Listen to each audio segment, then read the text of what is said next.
दोस्तों जय हो करम की। मैं केपी आपका दोस्त और आपका होस्ट केपी सिंह सवाई माधोपुर से। तो आज मैं बरवाड़ा में हूं और चौथ का बरवाड़ा की बात करें तो यह ख्याति प्राप्त है यहाँ। और काफी कुछ ऐसी चीजें यहाँ, चौथ माता का मंदिर है, सिक्स सेंस होटल है। ऐसे में ही यहाँ एक रंगीला भी है। और रंगीला कौन है जानते हैं और बात करते हैं। लव के बारे में जानती हो क्या?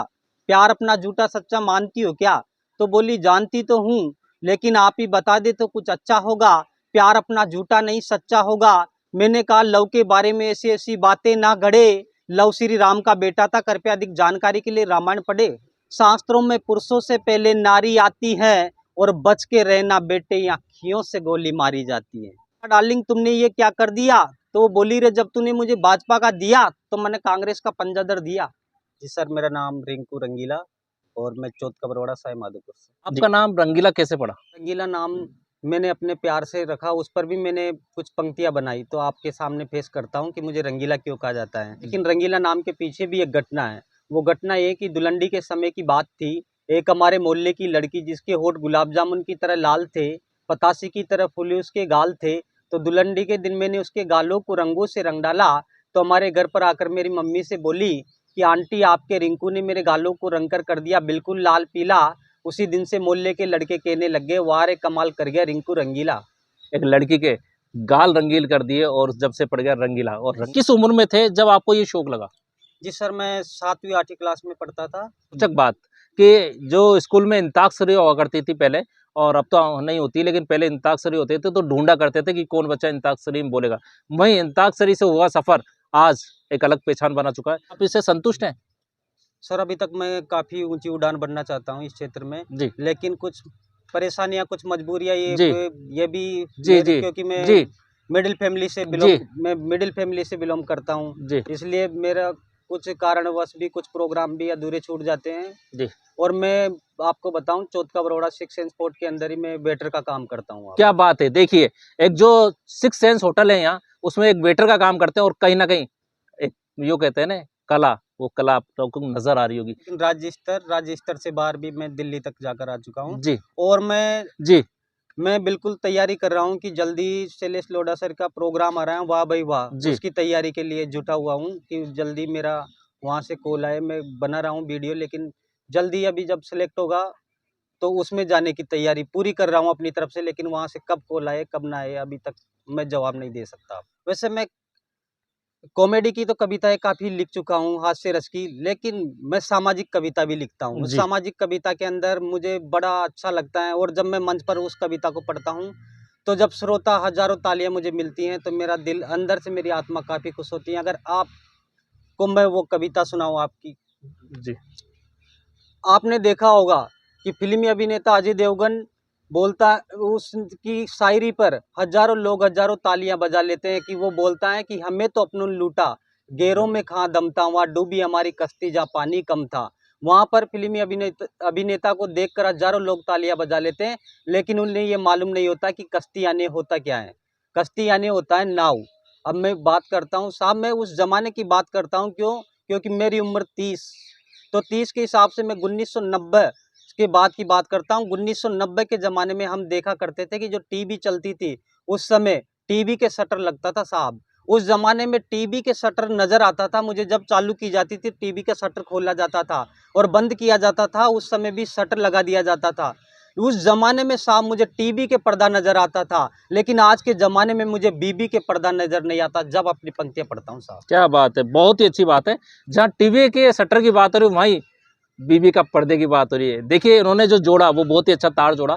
और टीवी का पर्दा और बीवी के पर्दे की तालमेल साहब, जैसे पहले हम देखा करते थे, धीरे धीरे हमारी संस्कृति, भारतीय संस्कृति विलुप्त होती जा रही है, पतन की ओर जा रही है। तो मुझे ऐसी बात नहीं कि काव्य क्षेत्र में मेरे काम लोगों को केवल हंसाना ही है, हमारी संस्कृति से जुड़ा रहना, उनको समझाना भी। लोगों के बीच में हमारे शब्दों से अगर किसी के दिल तक उतरते हैं तो वो जब ही जाकर मेरी कलम सक्सेस है। हाँ, वाकई में मैंने कहा तो 2 लोगों के दिल तक वो जितनी हो तो वो 2 लोग ही मेरे लिए 2 लाख के बराबर है। सामाजिक चीजों पे कैसे हमारे परिवार धीरे धीरे टूटते जा रहे हैं, इस चीज पर भी हमें ध्यान देना होगा।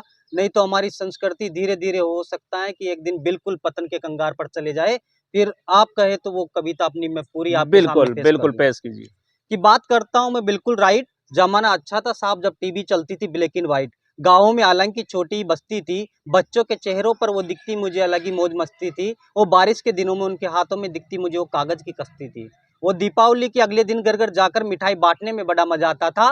वो मटर की थैली सारी की सारी खाली हो जाने के बाद उसके मसाले को चाटने में बड़ा मजा आता था। प्यार मोहब्बत और रंगों से खेली जाती थी उस जमाने की होली।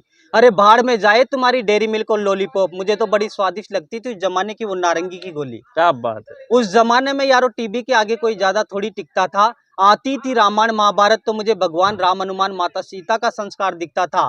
पूरा परिवार मिल बैठकर खाना खाता था तो हरा भरा परिवार दिखता था। भाई बहनों में आपसी प्यार दिखता था, पड़ोसियों में आपसी भाईचारा और प्यार दिखता था। उस जमाने में साहब अगर हमारे घर में शादी होती थी पत्रकार साहब, तो पड़ोसियों के कान तक खबर चली जाती थी।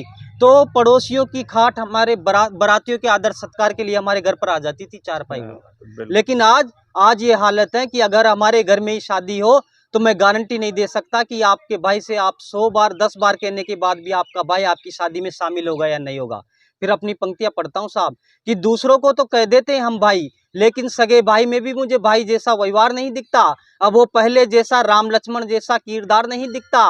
भाइयों में भी अब कहाँ पहले जैसे प्यार मोहब्बत वाली बातें पड़ती हैं। ये जिंदगी है साहब इतनी आसानी से थोड़ी कटती है। इस जिंदगी में कभी हंसना है तो कभी रोना है।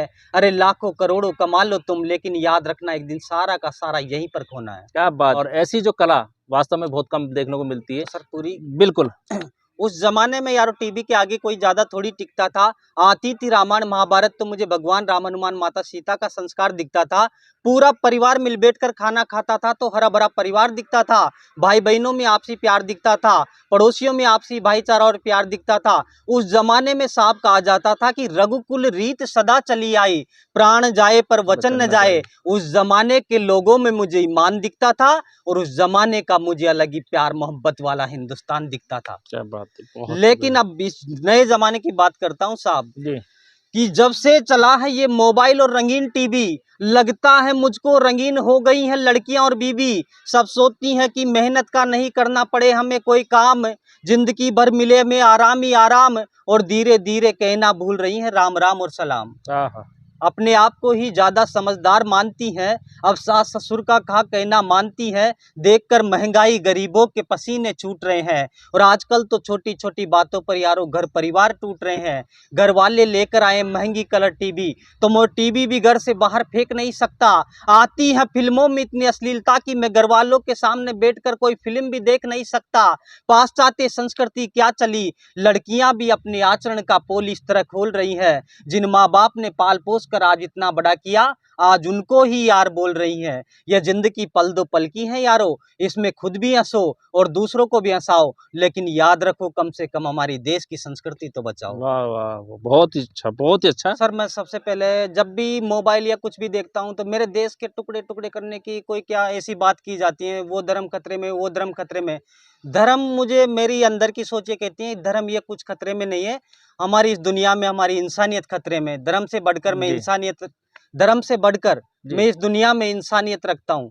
इंसानियत इस दुनिया में, आपने देखा होगा साहब गरम मसाला देखा होगा पत्रकार साहब, गरम मसाला हम चाहते नाम है गरम मसाला, फ्रिज में भी रख सकते थे। गरम चीजें हमेशा फ्रिज में ठंडी रखने के लिए, लेकिन उसे फ्रिज में नहीं रखा जाता।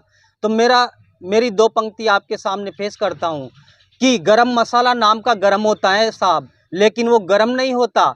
रामायण, बाइबिल, कुरान ये पढ़ना इंसान का कर्म नहीं होता। अरे लाख चले जाओ तुम मंदिर, मस्जिद, गुरुद्वारे, लेकिन इंसानियत से बढ़कर कोई धर्म नहीं होता। क्या बात है, बहुत ही सटीक बात कही इन्होंने जो कविता के माध्यम से। और इस सटीकता की बात करें तो लोगों को कहीं ना कहीं सीखना चाहिए। लेकिन ये दुनिया रंगीन दिखावे की रंगीन है जी साहब। जी। ये दुनिया रंगीन दिखावे की है। दो लाइनें आपके सामने कहता हूँ कि बदले बदले बदले, इंसान ने गिरगिट से भी ज्यादा रंग बदले।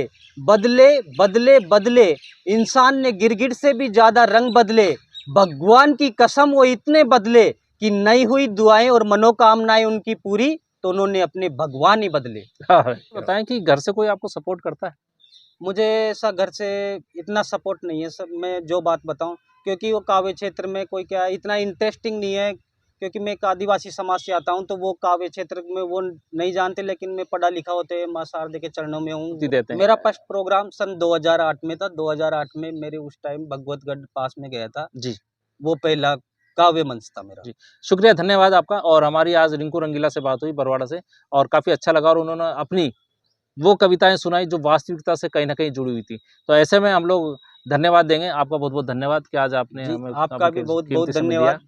बहुत-बहुत आभार व्यक्त कर, कि पता नहीं कब ये ऐसी हसीन रात होगी, पता नहीं कब ये अपनी ऐसी बात होगी, मुलाकात मुला पता नहीं कब ये हसीन बात होगी, पता नहीं कब अपनी ऐसी मुलाकात होगी। मुसाफिर हो तुम भी, मुसाफिर है हम भी, खुदा ने चाहा तो फिर पत्रकार साहब अपनी किसी मोड़ पर क्या मुलाकात बात होगी। है! बहुत शुक्रिया। दोस्तों, अगर ये वीडियो आपको अच्छी लगी हो तो लाइक करें, शेयर करें, सब्सक्राइब करें, और चैनल पे नए हैं तो घंटा ज़रूर बजाएँ, जिससे आने वाली वीडियो का नोटिफिकेशन आपको मिल जाएगा। एक दिन मुझे सपना आ रहा था, सपने ही सपने में मैं बस में जा रहा था। अचानक मेरी निगाह टिकी, मुझे एक खूबसूरत सी लड़की दिखी। वो मुझे देखकर शेर शायरी और गजलें फेंक रही थी। वो लड़की मुझे ही देख रही थी। तो मैंने उससे कहा कि लव के बारे में जानती हो क्या? प्यार अपना झूठा सच्चा मानती हो क्या? तो बोली जानती तो हूँ, लेकिन आप ही बता दे तो कुछ अच्छा होगा। प्यार अपना झूठा नहीं सच्चा होगा। मैंने कहा लव के बारे में ऐसी ऐसी बातें ना गढ़े। लव श्री राम का बेटा था, कृपया अधिक जानकारी के लिए रामायण पढ़े। एक दिन में चला रहा था मोटरसाइकिल। मेरी मोटरसाइकिल के आगे से एक साइकिल गुजरी। उस पर एक लड़की बैठी थी, बिल्कुल साफ सुथरी। तो मैंने उससे कहा कि तेरे काले काले नैनों के काले काले काजल में मैं बस जाऊंगा, या तो तू मेरे चक्कर में फंसेगी, नहीं तो फिर मैं तेरे चक्कर में फंस जाऊंगा। इतने में वो लड़की बोली, अरे बेवकूफ, शास्त्रों में पुरुषों से पहले नारी आती है, और बच के रहना बेटे, यहाँ खियों से गोली मारी जाती है। एक आदमी कमल के फूल तोड़ रहा था, साथ में इससे बोल रहा था कि दिल से दिल मिल जाएंगे जब कमल के फूल खिल जाएंगे। एक आदमी ने कहा भैया मुझको दे दो एक, गुलदस्ते में कर दो उसको पैक। उसको लेकर वो एक पार्टी में चल गया। उसमें अनेक से राजनीतियों का दल गया। एक लड़की उस लड़के की तरफ फंस गई। उसने सोचा रही अपने चक्कर में फंस गई। इतने में उसने उसको कमल का फूल दे दिया और उससे आई लव यू कह दिया। इतने में उस लड़की ने भी गजब की हद कर दी। उस लड़के के एक जोरदार लपड़ की दर दी। वो बोला डार्लिंग तुमने ये क्या कर दिया? तो वो बोली रे जब तूने मुझे भाजपा का दिया तो मैंने कांग्रेस का पंजा दर दिया।